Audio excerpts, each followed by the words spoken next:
d'adaptation cinématographique Scripto Senza, un club qui se tient tous les jeudis au quartier Mozart dès 15 h et qui accueille toutes les personnes qui voudraient apprendre à écrire des scénarios. Je suis Pauline Ongono, je suis rédactrice, communicatrice littéraire et documentaliste. Et c'est moi qui ai l'honneur de vous présenter les livres inscrits à ce programme. Nous allons parler aujourd'hui de comment je suis venue à bout de cette arnaque, écueil d'une victime de bourratif cérébral de Ondwa Kalara. Bien, Ondwa Kalara a choisi pour ce livre l'auto-édition, donc il est lui-même l'éditeur. C'est vrai que c'est marqué là essai, mais c'est plutôt un récit.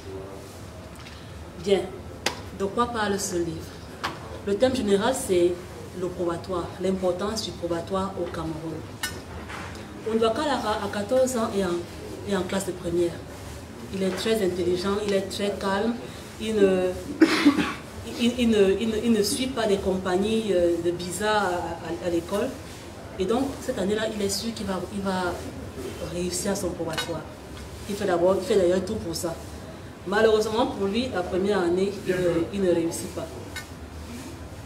Il est étonné comme ses parents parce que tout le monde savait que ça allait être bien, que ça allait mordre, comme on dit chez nous. Alors, la deuxième année, il décide de continuer, il va à l'école, il apprend, mais l'engouement n'est plus le même parce que l'année dernière, il a été un peu dégoûté. Donc, il apprend, il fait tout, mais avec vraiment moins d'entrain. Et malheureusement pour lui, c'est un deuxième échec. Les personnes de sa classe qui n'étaient pas aussi brillants que lui parviennent à aller en terminale, mais lui, il échoue à nouveau. Et là, c'est la catastrophe. Il devient un peu le mouton noir de la famille. Ses parents, lorsqu'ils ont un peu l'occasion, l'insultent, lui lancent des petites piques. Il est vraiment le mouton de la famille. Lui, l'aîné de la famille, ses petits frères même le prennent un peu à part. Il est vraiment à part dans son coin. Il va tout faire. Il va essayer de se suicider à un moment donné en buvant de l'eau de Javel. Mais dans le livre, il nous dit qu'il y a une force qu'il ne peut pas expliquer, qui a retenu son bras et il n'a pas pu se suicider. Cette année-là, son père décide de ne pas l'inscrire à l'école l'année qui suit.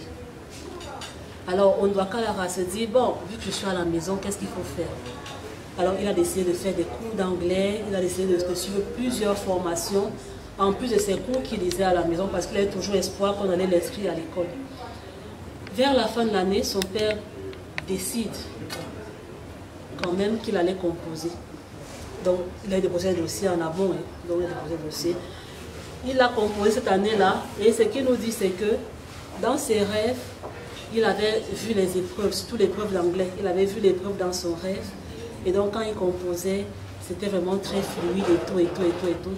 Mais vu qu'avant, il avait déjà eu 2 échecs, il n'y croyait pas trop. Donc, le jour où on l'appelle et on lui dit que voilà, tu es enfin arrivé à bout de cette arnaque, il est lui-même très surpris. Et en fait, dans ce livre, on voudrait montrer que le probatoire ne sert à rien au Cameroun, que c'est quelque chose qu'il faudrait enlever. C'est vrai que je lui ai posé la question une fois de savoir s'il avait réussi la première année, s'il aurait eu le même discours. J'attends toujours la réponse à cette question-là. Et donc voilà un peu de quoi parle ce livre-ci, d'Ondwa Kalara.